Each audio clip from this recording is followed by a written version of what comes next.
네, 시청자 여러분 안녕하십니까? 구독자 여러분 안녕하십니까? 100원, 200원 후원해주시는 분들께도 감사의 말씀을 드리고요. 제 채널이 아직 수익 채널이 되지는 못했는데 수익 채널이 된다는 것이 그만큼 어렵다는 것을 보여주는 것 같습니다. 그런데 이제 저는 이제 말씀드리고 싶은 것이 다른 건 없고 이렇게 구독, 좋아요를 강요해서는 안 된다고 생각하거든요.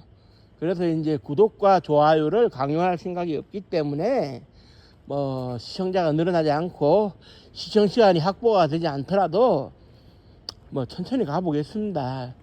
올해 안에는 수익 채널로 바뀔 가능성 없다고는 얘기를 못 하겠는데 아무튼 그럴 것 같아요. 그리고 제가 이제 이 채널에서 늘 말씀드립니다만은 뭐라 그래야 될까요? 모든 진실은 드러나야 하고 이제는 말할 수 있어야 된다고 생각을 하는데 이 어떤 일이라고 하는 것이 모든 게 성역일 수는 없다고 저는 생각하거든요. 그래서 이제 이 채널로서 말씀드리고 싶은 것은 그 누구도 관심을 가지고 있지 않기 때문에 대한민국 국민으로서 저라도 이야기를 하지 않으면 안 되겠다. 이게 하루아침에 떡상해가지고 소위 스타 반열에 오른다. 이게 유튜브에서 무슨 이렇게 준다 이런 거 생각하는 건 아니고요. 칼 007기 사건에 대해 가지고 진실을 말할 수 있어야 된다. 이것이 이제 저의 기본 입장입니다. 그리고 분명히 말씀드리지만 그때 당시에 이렇게는 말씀드릴 수 있을 것 같아요. 그때 당시에 슐츠 미국의 국무부 장관도 얘기를 했듯이 아마 제가 기억이 틀리지 않다면 12분 30초를 비행을 했다는 뜻이 이제 되는데 그렇게 발표를 했어요. 근데 이제 우리가 이제 간단하게 이제 얘기를 해보면 100m를 빨리 달리는 우사인 볼트의 경우에 40km의 속도로 달리거든요. 그리고 이제 제가 살고 서울에서 부산까지 경부고속도로로 달리면 이제 한 4시간 반에서 5시간. 그게 이제 한 100km의 속도로 달리는데 비행기 같은 경우에는 김포공항에서 이제 제가 타보니까 제주도까지 50분이면 가더라고요. 그게 이제 800km 정도의 속도로 이제 날아가는 건데 그때 칼 007기도 800km 속도로 날아갔다. 이거는 변하지 않을 겁니다. 물론 추진력을 발휘해서 900km까지는 속도를 낼 수 있습니다만은 마의 속도, 음속 속도까지는 안 가는 거고. 그런데 이제 800km의 속도로 날아가가지고 김포에서 제주까지 50분에 출발을 한다고 가정을 했을 때 그때 당시에 이제 12분 30초를 더 비행을 했다는 뜻은 일단은 가장 중요한 것이 오시포비치 소령이 공대공 미사일 하늘에서 이제 하늘을 향해 쏘면서 비행기를 잡아 떨어뜨리는 공대공 미사일 2발을 쏴가지고 한 발은 꼬리 날개에 얻어맞은 게 사실이지만 한 발은 빗나갔다. 즉 다시 말해가지고 12분 30초의 비행이 있었다라는 것이 의미하는 것이 뭐냐? 결국에는 그렇습니다. 고추고도 공중에서 격추가 되지 않았다는 얘기입니다. 그리고 분명히 말씀드리지만 옐친 대통령이 1분 44초 분량의 그런 블랙박스를 우리 정부에게 체면 치레로 전달한 사실이 있는데요. 공중에서 피격을 당해가지고 비행기가 얻어맞아서 떨어진다면 블랙박스에 남아있을 시간은 불과 5초, 10초 될까요? 그리고 이제 당시에 블랙박스 1분 44초를 제가 이제 분석해 봤을 때도 답이 나오는 것은 뭐가 있느냐 하면 그때 당시에 손동희 부기장이 부기장석에 앉아 있었는데 이게 무슨 상황이야라고 이제 천병인 기장이 물어볼 때 손동희 부기장이 1분 44초 사이에 무려 2번에 걸쳐서 엔진은 정상입니다라는 표현을 했거든요. 그러면은 비행기가 공중에서 얻어맞았는데 엔진이 정상일 이유가 없죠. 엔진이 비행기의 핵심이니까, 심장이니까. 그러니까 이제 결국 12분 30초라고 하는 것은 어떤 의미냐? 1차적으로 봤을 때는 공중에서 비격되지 않았다는 것을 의미하는 것이고 12분 30초로 더 날아갔으면 더 멀리 날아갈 수 있었을 텐데 일본의 홋카이도 쪽으로 날아온 거는 없거든요. 그리고 이제 뒤에 잔해물이 발견됐는데 그건 결국 무엇을 의미하느냐?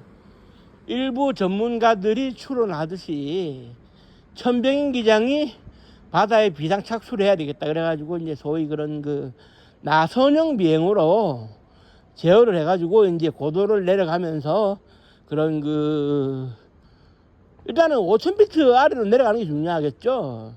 왜냐하면 5,000피트 아래로 내려가야지 산소 마스크가 없어도 숨을 자유롭게 쉴 수가 있거든요. 그 기압 차이를 극복할 수 있기 때문에. 그래서 이제 나선형 비행에 성공을 해서 그 사할린 앞바다에 있는 모네론 아일랜드 인근에 착수를 했다.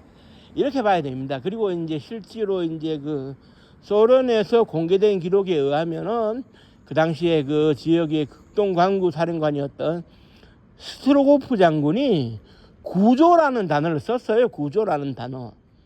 그래 이제 그 당시에 이제 그 당시 그 사할린에 있는 군 부대에서 구조라는 단어를 다시 한번 더 확인을 합니다. 구조라고 말씀하셨습니까? 하니까 이제 스트로고프 장군이 구조 임무가 될 것이다. 그러니까 이제 민간 선박, 군 선박 다 끌어들이고 군 잠수사, 민간 잠수사 다 끌어들여라. 그런데 여기서 이제 중요한 것은 민간 잠수사가 처음에 도착을 했을 때 증언이 새어나온 게 있어요. 칼 007기가 어수선해 보이긴 했어도 동체가 그냥 깨끗하게 이제 육안으로 봤을 때는 살아 있었다. 그런데 얼마 안 가서 꽝 하는 소리와 함께 TNT 폭탄을 터뜨려 가지고 그 비행기가 폭파가 되면서 그 잔해가 흩뿌려지게 되고 그래서 공중 폭격을 받아 가지고 공중에서 피격이 돼 가지고 그래 이제 잔해가 흩뿌려진 것처럼 보이게끔 했다. 이런 증언이 이제 새어 나온 게 있는데 그 뭐 실제로 더 많은 증언들이 있어요. 예를 들면은 그때 당시 사할린 그 인근에 그 수용소가 그런 그 외국인 수용소가 있었는데 외국인 수용소의 수용자들이 물에 빠진 생쥐 꼬라지를 하고 있는 모습을 하고 있는 그 칼 007기의 그 승객들을 마주했다 그러더라고요.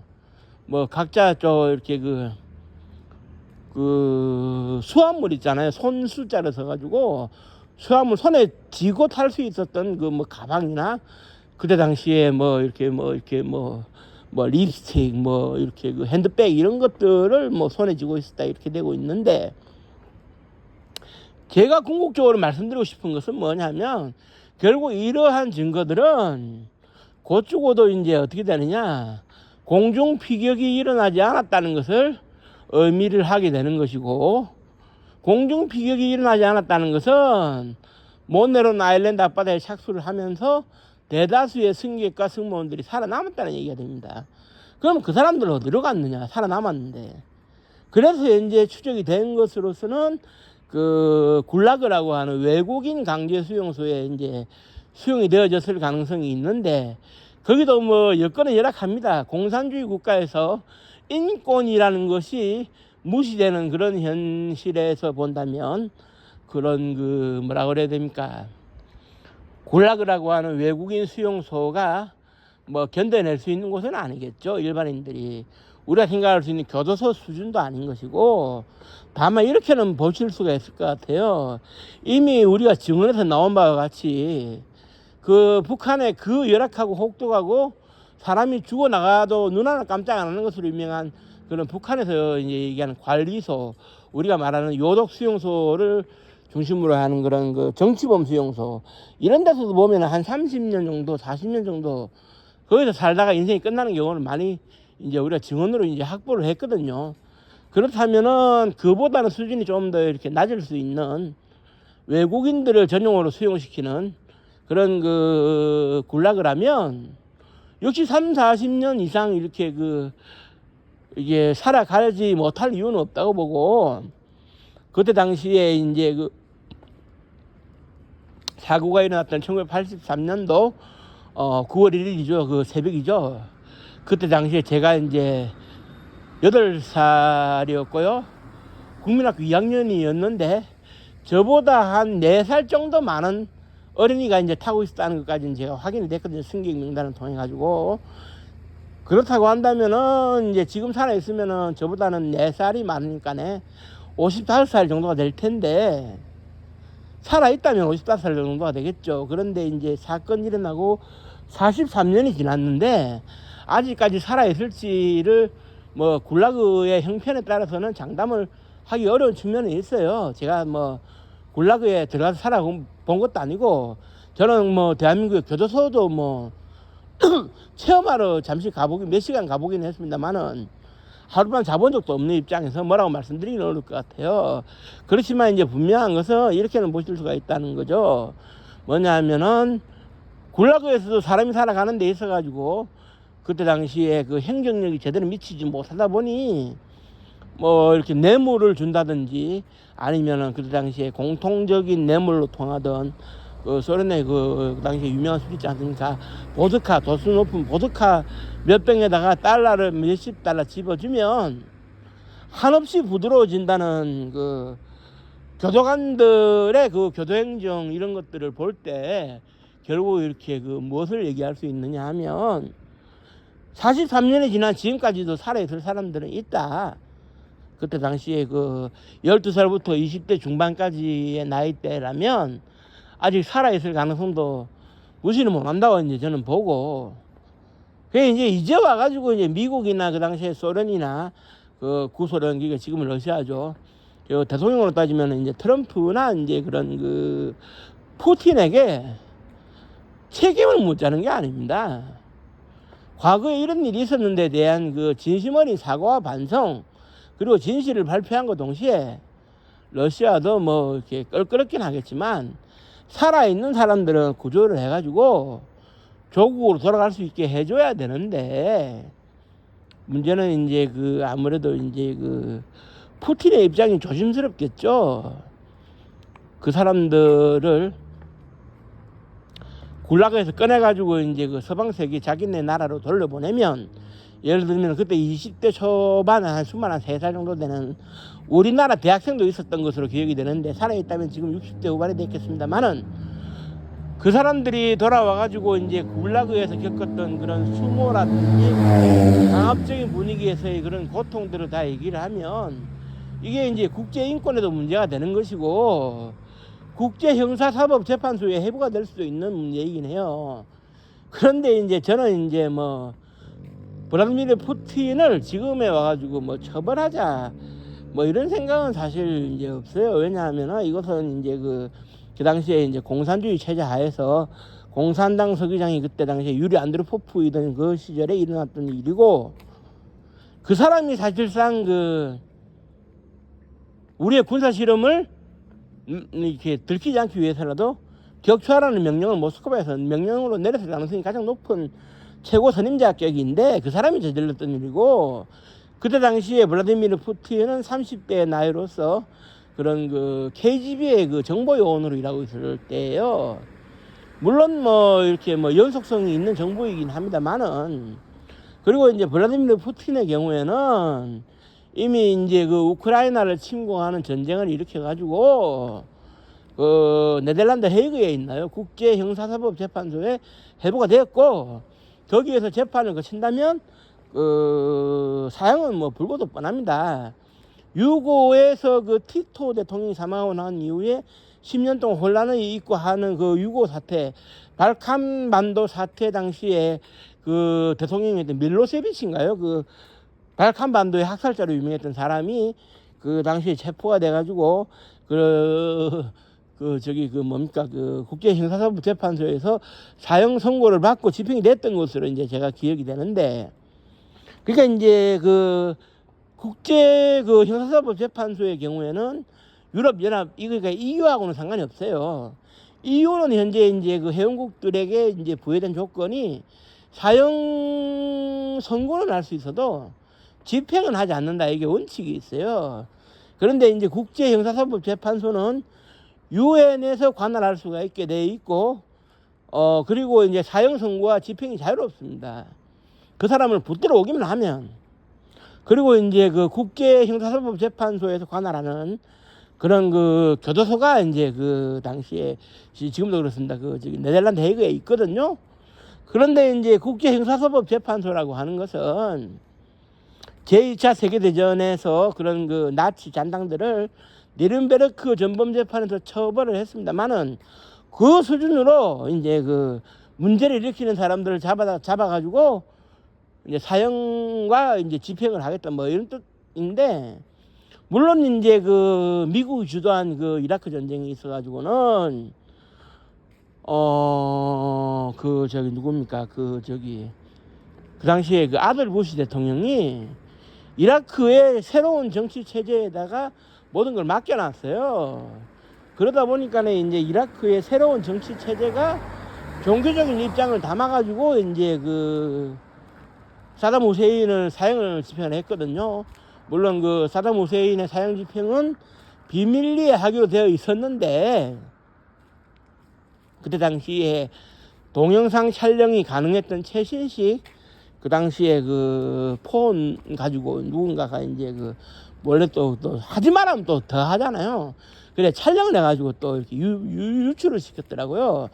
그래서 이제 그 세상을 저주하는 말을 하면서 사형 집행을 당하게 되는 그런 그 사담 후세인의 그런 그 음성 녹음이라든지 그런 그 목에 달리는 장면들이 촬영이 된 게 있어요. 그런데 이제 그것은 이제 그 사실 엄밀하게 따지면 그런 그 국제 형사사법 재판소에 가가지고 거기서 처리할 수도 있었는데, 미국이 독자적으로 이제 그 이라크 전쟁을 벌였고 그 뭐 대량 살상 무기 어쩌고 하면서, 그러면서 우방국인 우리 한국에게도 참전을 요청을 했고, 그래가지고 우리가 특수부대를 보내지 않았습니까? 그런 이유가 있기 때문에 이유하고는 거리감을 두고 있었어요. 그래서 이제 미국이 이라크의 그 새로운 체제 하에서 사담 후세인을 사형 집행을 한다는 조건을 붙여가지고 형사사법 재판소로 넘기지는 않았어요. 그래 이제 국가적 하나의 그런 그 망신으로 주지는 않겠다 뭐 그런 뜻이었겠죠. 그런데 이제 푸틴 같은 경우에는 정식으로 이제 국제 형사사법 재판소에 해부가 되어 있고, 그 붙들리기만 한다면은 그 사형 선고와 집행은 뻔한데, 그렇기 때문에 이제 그 뭐랄까요, 국제 형사사법 재판소에 영향을 이제 받을 수 있는 그 지역에는 절대 이제 그 푸틴이 가지는 못해요. 뭐 국제 형사사법 재판소를 의식하지 않는 몽골에 이제 그 몽고에 그 울란바토르를 갔다 온다든지, 그 저기 그 북경에 시진핑을 만나러 갔다 온다든지, 그 블라디보스토크에서 그런 그 김정은이를 만난다든지 이런 거는 이제 하더라고요. 거기는 이제 그 헤이그에 영향이 미치지 않는다고 생각을 하니까. 그렇지만은 서방 국가들에 오면은 붙들릴 수는 있어요. 물론 이제 그 예를 들어 가지고 국제 질서 재편에 따라 가지고 예를 들어 가지고 뭐 전쟁 종료를 위해 가지고 이제 뭐 푸틴이 미국을 방문해서 트럼프를 만난다. 그러면 백악관에서 이제 그 체포가 가능하냐? 현실적으로 고민해 볼 문제이긴 해요. 그런데 일단은 블라디미르 푸틴 같은 경우에는 국제 형사사법 재판소에 이제 많은 게 이제 걸려 있는데 칼 007기로 걸려 있지는 않습니다. 그리고 칼 007기의 문제가 자기의 이제 문제라고 하기에는 역사적인 국가적 문제이기 때문에 1997년도에 국무총리와 대통령 직무 대행을 이어받았다가 이제 대통령이 된 그 블라디미르 푸틴은 한 발짝 떨어져 있어서는 있거든요. 그렇기 때문에 그 부분에 대해서는 칼 007기 문제에 관해서는 그런 그 뭐라 그래야 됩니까, 푸틴에게 책임을 물어서는 안 될 것 같고요. 책임을 물어야 될 당사자들은 뭐 이미 다 사망을 했는데, 그 사람들은 뭐 우리식으로 뭐 소위 뭐 시체를 끄집어내는 부관 참시를 한다 이런 것도 말이 안 되는 것 같고, 이제라도 진실을 밝히고 말할 수 있는 용기 플러스 갇혀있는 그 칼 007기의 남은 승객들 중에서 살아있는 승객들을 조국으로 돌려보낼 수 있는 용기가 필요하다는 거죠. 물론 뭐 아까도 말씀드렸습니다만은 그분들이 돌아오게 되면 자신들이 겪은 참상에 대해서 이야기를 안 할 수는 없을 겁니다. 그리고 미국도 상당히 부담스러워하는 건 사실이에요. 왜냐하면은 그때 당시에 이제 제가 생각할 때는 그렇습니다. RC-135가 소련의 이제 그 군사작전 정찰을 원활하게 하기 위해서 동시간대에 칼 공실기를 좀 들이밀었다. 얻어맞아도 칼 공실기가 얻어맞도록 했다. 요런 미국 쪽에 그런 그 오묘한 전략이 있었다는 것이 드러나면 미국도 그 뭐랄까요, 트럼프가 해명을 해야 되고 대각관이 뒤집어질 겁니다. 그렇기 때문에 이거에 대해서는 미국도 부담스러워하는 건 뭐 사실일 건데, 중요한 것은 그 칼 007기에 예를 들어 가지고 천병인 기장이 이제 그 NSA 관계자하고 협의를 했든 안 했든 기장 부기장 항법사를 제외하고 나면 나머지 승무원들과 스튜어트 같은 그런 승무원들과 승객들은 아무런 죄가 없지 않습니까? 그리고 한미 상호 방위 조약 체결 30주년 기념식 행사에 참석하기 위해서 그 비행기를 탔다가 사라지고 말아버린 로렌스 맥도날드 의원 같은 경우 버지니아주 하원 의원인가 그랬을 겁니다. 그 저기 로렌스 맥도날드 의원, 그 사람도 죄가 없는 건 마찬가지예요. 그 비행기를 탔을 뿐이었지. 일단 김포공항까지는 와야 할 필요성 때문에 그 비행기를 탔을 뿐인데, 그렇게 됐으니 이제라도 그 사람들의 억울함을 풀어주지 않는다면, 그냥 묻어버린다면 이 지구의 평화가 과연 달성될 수 있겠느냐. 뻔하게 드러나는 것도 해결을 못하는 상황에서 뭐 무슨 뭐 이렇게 그 우크라이나 러시아 전쟁을 해결한다, 미국 이란 이스라엘을 맞붙고 있는 전쟁을 해결한다, 다 불가능할 겁니다. 그러니까 이제 저로서는 채널을 유지하는 상황에서는 계속 떠들고 싶어요. 제 힘이 닿는 데까지는 떠들고 싶은데 얼마나 반향을 불러일으킬지는 모르겠어요. 그러나 언젠가 숨어있는 그 저기 기록 보관소 아카이브에 숨어있는 그런 그 기록이 먼지를 덮어쓰고 있겠습니다만은 언젠가 공표될 날이 분명히 있을 거라고 보고요. 그때의 충격을 완화하기 위해서라도 저라도 이렇게 얘기를 해야 된다, 이런 생각으로 얘기를 하고 있고요. 오늘 저기 어디를 좀 갔다 오다가 이 늦은 시간에 이제 집으로 걸어가는 동안에 방송을 켰는데요. 온 세상이 조용합니다. 아마 그 굴라그도 지금은 조용할 겁니다. 우리하고 시차가 1시간 반 정도밖에 차이가 안 나니까 그것도 자는 시간일 텐데, 굴라그도 이제 평화가 찾아오기를 바라는 마음을 가지면서 방송을 마치도록 하겠습니다. 끝까지 시청해주신 모든 분들께 감사의 말씀드립니다. 고맙습니다. 감사합니다.